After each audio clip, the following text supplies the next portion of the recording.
Hey guys, and welcome back to another episode. Today we're taking a nosedive right into the Wave Race series, a jet ski racer that dropped a ton of players' jaws to the floor back in 1996 on the Nintendo 64 with its unbelievably realistic feeling and gorgeous water visuals. This was back when Nintendo's first party development was still working on various extreme sport concepts at the time, and you can tell they put their heart and souls into fully realizing what their new hardware could do.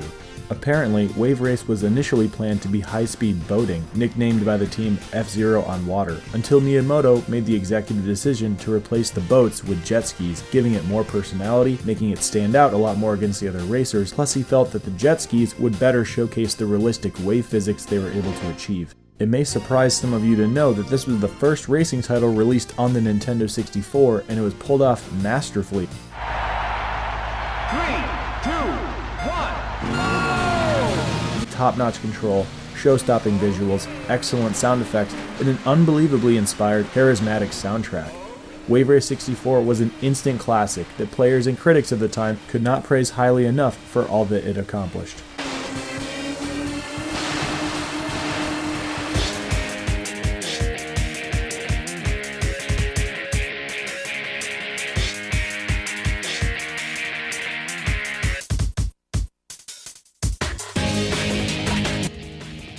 Wave Race Blue Storm was released 5 years later in 2001 on the Nintendo GameCube, primarily doing what any ambitious and rightful sequel should do: improve graphics, sounds, expand on characters, and levels, plus new ideas to help push it over the top like personal coaches, speed boosts, and the genius addition of weather-related hazards that drastically change how courses play.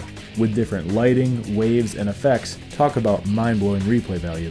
Wave Race 64 was a tough act to follow, and Blue Storm was up against immense pressure. Even still, it delivered a wonderful, exciting, and beautiful title that was respected well enough by the critics, and diehard players that still cling to it today as one of their favorites. Although admittedly, things here get a lot more difficult, and we will talk about why later. I believe majority of people might think that these are the only two Wave Race games out there, but how many of you knew that this was actually just a sequel on steroids, with things starting all the way back in 1992 on the Nintendo Game Boy? I ordered this one in the mail just for this video so we could cover the entire Wave Race trilogy. I can't wait to play through both of these amazing racing games again and see where the series all started. With its multiple difficulty settings, hazards, buoys, and other racers out there, we have 3 serious challenges ahead of us. The weather's looking a bit choppy out there, but it's nothing we can't handle. Start your engines, because I'm Jeff, and this is Marmax Gaming.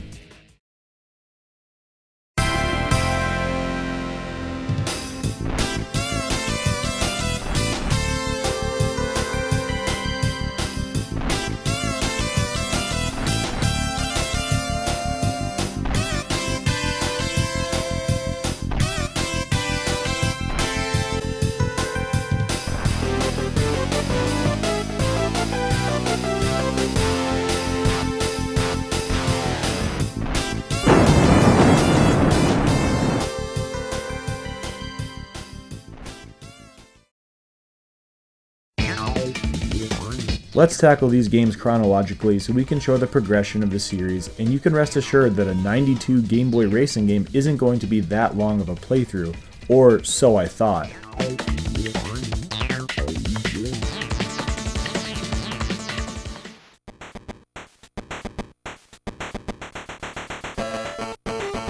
Wave Race on the Game Boy comes with quite the learning curve, as you need to get oriented between your map and point of view. There are 2 game modes, Slalom and Circuit. Slalom confused the crap out of me at first, but you need to drive through as many of the allotted marked points as possible. The more you do, the more points you build in your score.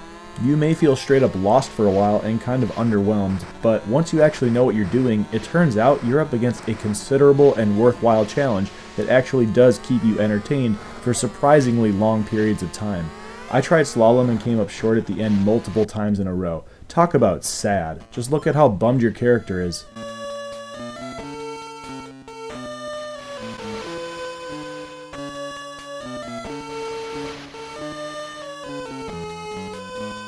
The worst feeling though is doing well enough to get first, but not getting enough points to unlock the next class. As basic as all of this looks, it can be so easy to dismiss, but at that point, you're just dismissing a surprisingly engaging challenge. I didn't plan on sinking more than an hour into this game, but between a couple of sessions, I played it for over 4 hours, because that's how tough it was to learn the tracks and get consistently precise enough to make it through its classes.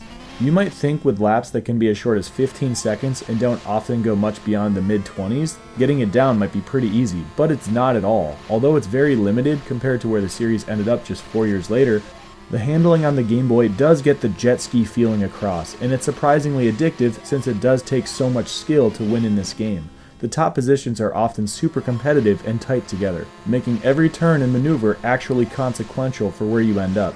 It took me a little bit of time to realize that you do have a boost that builds up as you go, and safe to say, this helped out immensely. It made sense why I was barely able to compete in the first circuit without it.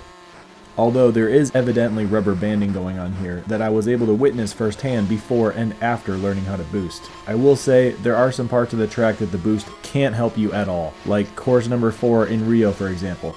This winding back and forth stretch gave me the hardest time. I seriously could not get it down, and at least 2/3 or 3/4 of the time, probably more, I botched it. And then you're in what feels like an unrecoverable amount of swerving until it's finally over. Wave Race on the Game Boy has some cool personality to it, and at the end of the day, I'm just grateful to have the opportunity to play it.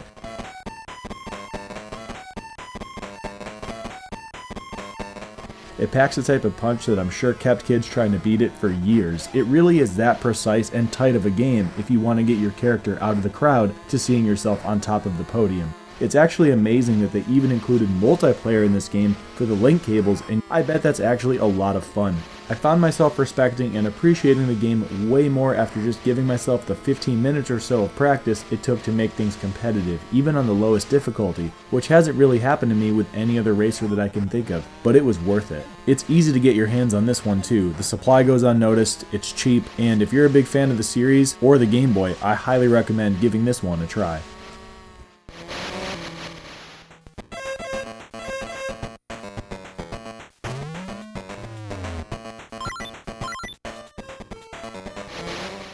Now it's time to see where this series really started to gain traction. Back in Christmas of '98, we received Wave Race as one of our 4 games in each of our stockings. As a Minnesota kid that always loved swimming and going to the beach, I can tell you that the warm and gorgeous sand and water of the game's practice track, Dolphin Park, has been kept fresh in my mind for the past 23 years. Wave Race.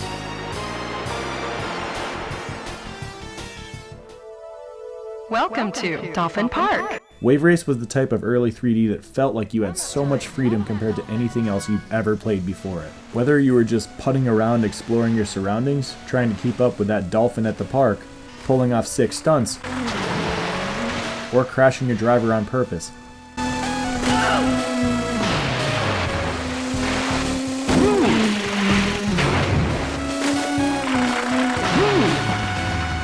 This was just a taste of what the next era of gaming had up its sleeve. There are 4 characters, which of course my siblings and I all identified as since we have 3 brothers and 1 sister, and youngest brother got stuck with the big guy, but I guess the joke's on us since he's the best racer for top speed anyway. I was the 3rd racer, M. Jeter, and I love that it saved my custom toggles to the controls, plus alternate colors when you hold up. Once you're all set, we finally get to the racing.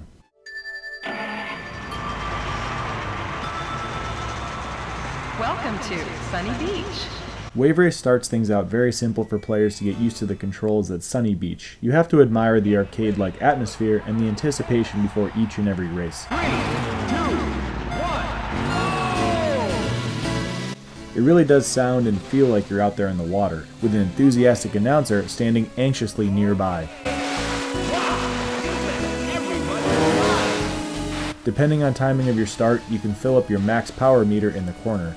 While Wave Race 64 doesn't have speed boosts, you do have varying top speeds to hit based on your power level. Something that might seem basic, but actually isn't at all, and adds so much to the game, are the red and yellow buoys that you pass on the right and left respectively. Their locations do change pretty drastically as your difficulty level changes. By clearing them successfully, it adds to your power meter. If you miss one, it drops your power meter back to 0. Which you can't deny is your fault because you do have great control of your character, if you can properly handle the joystick.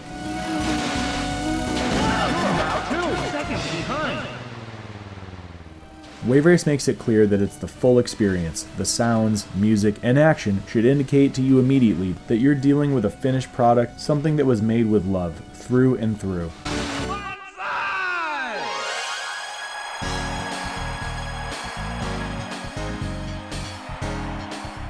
Sunset Bay is another gorgeous and inspired track that immediately distinguishes itself with new turns, surroundings, and the sunset color to the water. Welcome to Sunset Bay. You even have a ramp halfway through if you're feeling stylish. As you bump into your competitors and hug turns the best you can with waves coming and going, it's hard to deny that Wave Race 64 is anything but a top-of-the-line experience, and a beautiful moment in Nintendo's history with extreme sports titles.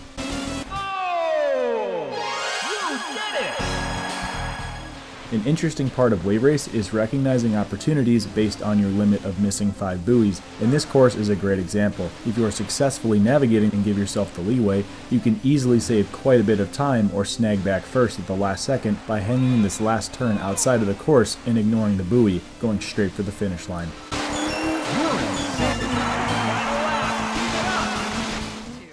Drake Lake takes place in a serene setting with fog clearing lap by lap. The details of seeing fish through the crystal clear lake water is so cool, plus the surprising flapping of wings and quacking of ducks all come together to keep adding to the immersion. You want to avoid getting slowed up with the patches of weeds, plus there are some tougher and tighter moments through those wooden posts. But the one thing is, there aren't any waves, so it's all about how smooth you can be with your racer without any interference. Marine Fortress is a great idea for a level, changing things up to be more industrial and naturally progresses into some more challenge. Plus things are quite wavy out here, and as another added detail, you can feel that this is a colder or cloudier setting than where we started. It's just impressive to see how much variety they were able to achieve through some color back to back between all the courses. It's also really awesome that they open up an alternate route on laps 2 and 3 for higher difficulties. Another thing that's pretty sick to know, that a minor shortcut is hidden in plain sight, where you can go right over this divider since another wave comes just in time to get you over. Port Blue is another industrial setting, and it's got a lot of neat stuff going on with its setting, and naturally the navigational challenges are bumped up just a bit more each race you progress. This is another great example of a course changing drastically through the various difficulties, with a wide open area closing off, so you're forced to drive through a tight winding tunnel. The echoes of the jet skis also make it sound so real, plus it's quite wavy, making it a pretty intense course sometimes, and with Wave Race everything could be going great, but on higher difficulties, all it takes is one wrong move on the home stretch. It's pretty interesting that Wave Race doesn't give retries, none at all, which is an important aspect of what can make the game quite challenging. Just 3 races left to look at, and one of my favorites that first comes to us in hard mode, Twilight City. Welcome to Twilight City. This environment always made me want to go out, find a pool, and swim. It's such a cool place to be. They knew it was cool too, because you can clearly see it's the theme for the Nintendo Power Wave Race promotional poster. It's another course with some change between difficulties, like instead of hitting the ramp to a tunnel, you eventually need to nosedive in order to reach the same place. Plus, as mentioned before, those buoy placements can get pretty tight and challenging, and then there are more things in the way to bump you partially, if not all the way off your jet ski. With ramps to hit and metal spikes to avoid, you'll be teasing that joystick back and forth quite a bit if you decide to take Wave Race on in its harder leagues.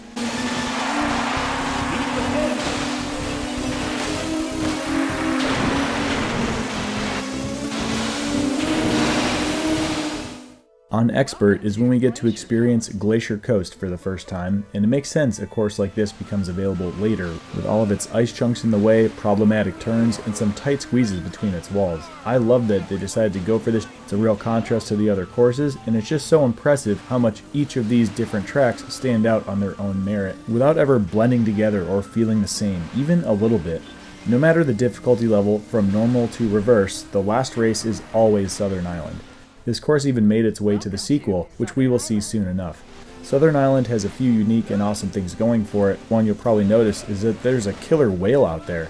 The thing used to scare me quite a bit as a kid, but what an awesome addition to the track. On lap 1, if you want to take the tightest final corner, you have to use the ramp, but the tide actually gets lower each lap, so there's more beach exposed, a big ship, and the final corner of obstacles looks more and more menacing too. Any way you play it, Wave Race 64 is amazing, whether that's normal, hard, expert, or reverse. and it's a joy to see how the courses change between those settings. You have split screen 2-player, stunt mode, and it's pretty challenging to win out every single race with no retries. Something I didn't notice until this playthrough is that expert mode actually has 4 laps per race instead of 3, which makes sense and definitely adds to the weight of the challenge. Cutting out the learning curve entirely, it only takes about 20-ish minutes maybe to get through a Grand Prix, and I had a blast playing through all 4 of them. Plus, that classic Wave Race 64 theme immediately starting over each time reminded me why I used to play this one through so many times. You're the champion! Congratulations!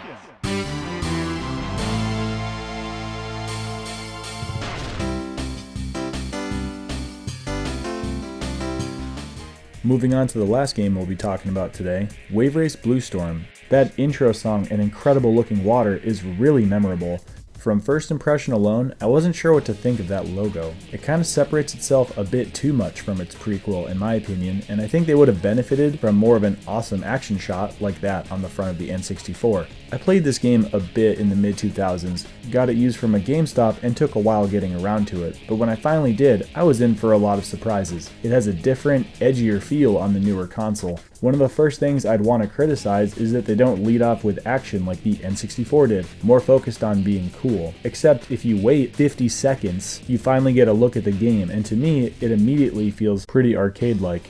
You might be surprised to know that if you were to keep watching another 30 seconds or so, the game shows one of the most creative and cool aspects about Blue Storm: the weather and water conditions change. That's such a phenomenal idea and adds another huge layer of realism, strategy, and replayability. Plus it allows the GameCube to show off some really neat visual and sound effects. You'll quickly realize that the cast and vibe of the characters is quite a bit different, again with a lot more of a cool vibe than the pure aspect of the N64. There's more hipness and individuality here. I was surprised to see the few characters that came from its predecessor, since they just look so different. Apparently, we have some guests from 1080 Snowboarding here too, with Ricky Winterborn. Akari Hayami is also from 1080 Snowboarding.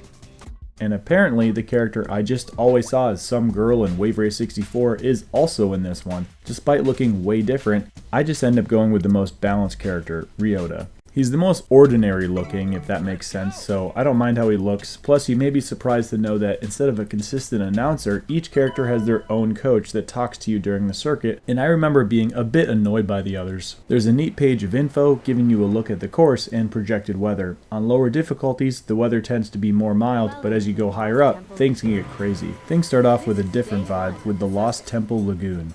We've got broken cloud cover for today's race. These small waves shouldn't be much of a problem for our racers. Racers, start your engines! Hit the gas right when the light goes green and you'll jump off the line. 3, 2, 1, go! Something that'll jump out to you immediately is how much heavier and more stiff your jet ski feels in the water. I guess they felt you had too much control over your jet ski in Wave Race, even though it wasn't easy to get through by any means. You have to be really precise here. It's so easy to under or overturn in Blue Storm. I was just shocked with myself at how badly I was doing for a while. I didn't remember it being so different with its control. In fact, the difficulty and control seems to be the most negative mark against the game when looking at reviews of the time, while the overall physics and weather elements were seen as amazing. You have some lag in the control since the joystick starts moving your character, which in turn takes a moment for them to move the jet ski. Your shoulder buttons result in a lean, but when I say you'll just be tapping these, I mean it. Anything much more than just a click on your shoulder button in a turn is going to completely stall and ruin your momentum. A couple unique things about Blue Storm that you may only learn about as you try to take this game down is that tricks help your bar for a boost. I would normally say this is where boost started, but we actually have the GameBoy game to thank for that, and it's never been more intense than it is here. It felt necessary to have this be the first race to show you since it's probably the first one anybody played when picking up the game. Good. Good job, man. That's how to do it. But what always surprises me and I didn't even know about it for a long time, you can choose the order of your races as you go through the circuit. Since this game is hard, it means everything to know that we can go after our worst courses first, cut down on the time of retrying the circuits. But interestingly, this means we can align certain courses with the projected weather too. The course I always struggle with is Aspen Lake. The rocks and turns here just kick my ass, and what sucks so bad is how quickly things can get out of hand. 3, 2, 1, go! Turbo's all yours. It looks pristine and peaceful. Naturally, the lake has less height on their waves than it does in the other tracks. And it also looks awesome when it storms here. I can't tell you enough how much that adds to the game. But be prepared to spend some time in Aspen Lake. It's hard as crap to avoid overturning and get yourself lost in the race real quick. Turbo's all yours. Come on, get back up and get going. That wasn't your best race, man. Something that was criticized, and I don't believe they should, is the return of some stages. Well, that's how the reviewers phrase it anyway, but the only true return of a track is Southern Island. But it's a great course. How could anybody mind seeing what this Grand Prix capping track looks like on the new console? It looks amazing. 3, 2, 1, go! It honestly makes me wish that there could have been more unlocked tracks from the N64, because it's an incredibly beautiful scenery to admire in its new and improved form. And by the way, I am aware that they brought back Dolphin Park, but that's just a warm-up area. I'm not really counting that.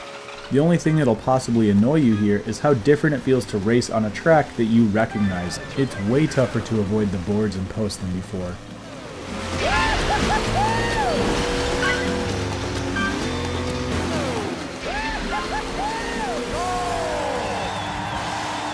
You won the race, man. Way to go. Ocean City Harbor is the only industrial-themed track in the game, but they made it count, and it's a great contrast to what we've seen so far. It's looking a little choppy out there, Ryota, but nothing you can't handle. 3, 2, 1, go! It's spread out nicely with a cool scenery. You have a couple of jumps too, and something new that Blue Storm does is a couple of the tracks have an exciting thing take place a lap or two in, and you better believe that helps this world come to life. Watch out! Trying to pass you. It's not as tight and frustrating as Aspen Lake. The worst part is losing speed before a ramp though, because then you'll have to go around it instead of over the top. Only 3 races left, believe it or not, since the number of tracks did not increase from the previous games. There are just 7 tracks in Blue Storm, and what's shocking to think about is that's actually the least amount of tracks in the entire series, even compared to the Game Boy. To be fair, it's not all about the tracks in the game, it's the game within those tracks. You just heard a turbo.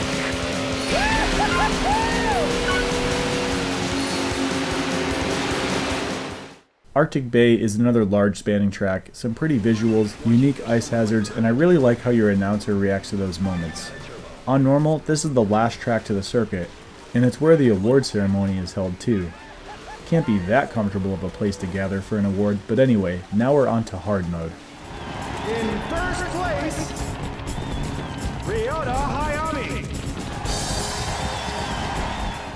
Naturally, the buoys do change, so the courses are new and tougher versions of their old selves, and the computers are more difficult than before too, obviously. The weather throughout the circuits tends to be more extreme and more consistently choppy, at least. These things do come together to make it all quite a bit more difficult. The new track at the end of hard mode is Laraza. It takes place through its city's canals, which you better believe makes things quite a bit tighter and tougher than what we've seen so far. Okay, this is the last race of the circuit. Give it everything you got.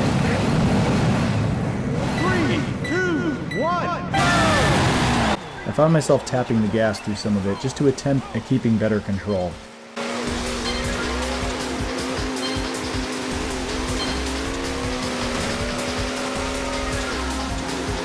Kind of random side note, I always thought the character models looked pretty big for the world, and crashing through this furniture that Ryota doesn't seem like he could fit in confirms I wasn't wrong.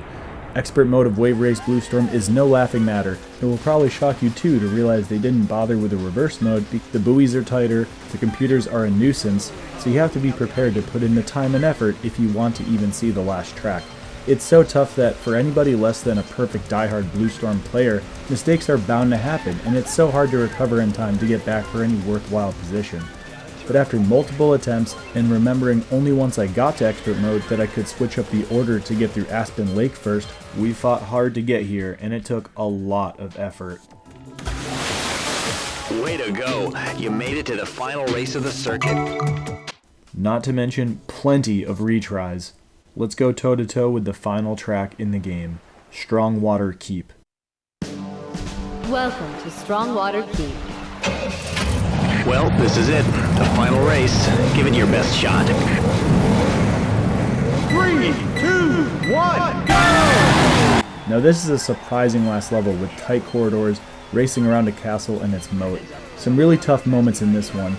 Thank goodness in all of this, you can at least miss 4 buoys. In one way or another, Wave Race Bluestorm just manages to catch up to you. I had a couple of really solid Grand Prix get me here. I even buckled down into practice mode to work on my worst courses, which include Strongwater Keep. I can tell you it's at least a little disheartening, fighting your hardest for over 20 minutes, overcoming everything you can, just for it all to get derailed at the very end. On a positive note, it was this last grind that I really found myself enjoying Bluestorm the most. I was getting a feel for the controls, I was loving the weather effects. It's like I finally started to feel like I had a grasp on the game. Strongwater Keep has it pretty tight with the buoys and has plenty of areas that you can collide with something to fall off your jet ski.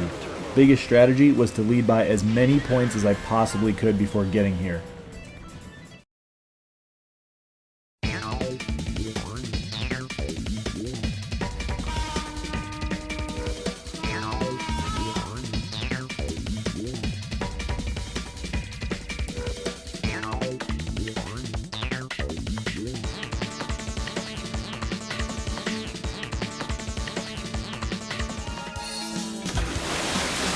Way to go! You made it to the final race of the circuit.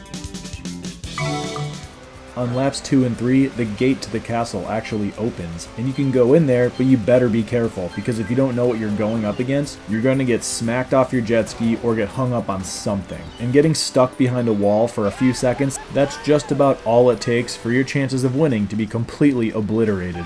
Well guys, I hope you enjoyed this look into the Wave Race series. How many of them have you played?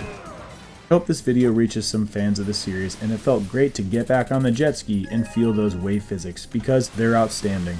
You are the winner and champion of the expert circuit. Way to go!